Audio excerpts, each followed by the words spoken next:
Today's tutorial, ipapakita ko sa inyo kung paano maglagay ng glow effect sa text, icon, o image gamit ang DaVinci Resolve.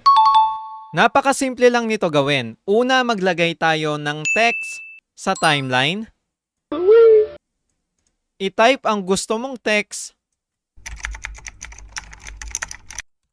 at pumili ng font na gusto mo. Then, baguhin lang natin yung size nito.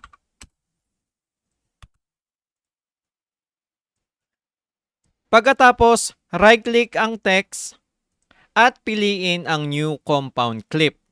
Click Create.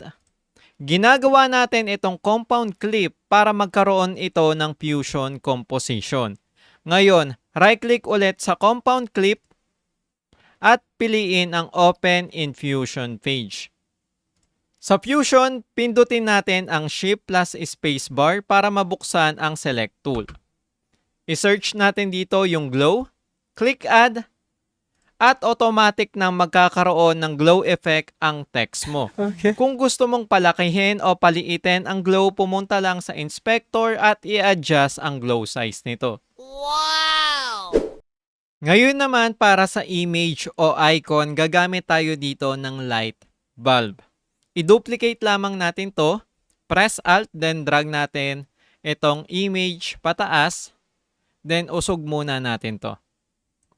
I-convert ang pinakailalim na image sa new compound clip, click Create, at buksan ito sa Fusion page. Gaya ng ginawa natin kanina, magdadagdag tayo ng glow effect at itaas ang glow size nito sa 100. Pagkatapos ay bumalik sa edit page at i-duplicate itong new compound clip. Buksan ang duplicate sa Fusion at baguhin ang glow size nito sa 50.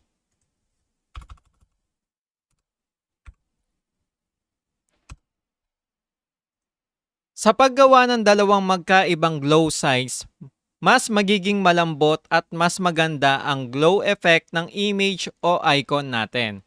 And then yung huli natin gagawin ay ilagay lang natin yung pinaka-original na image sa pinaka-ibabaw.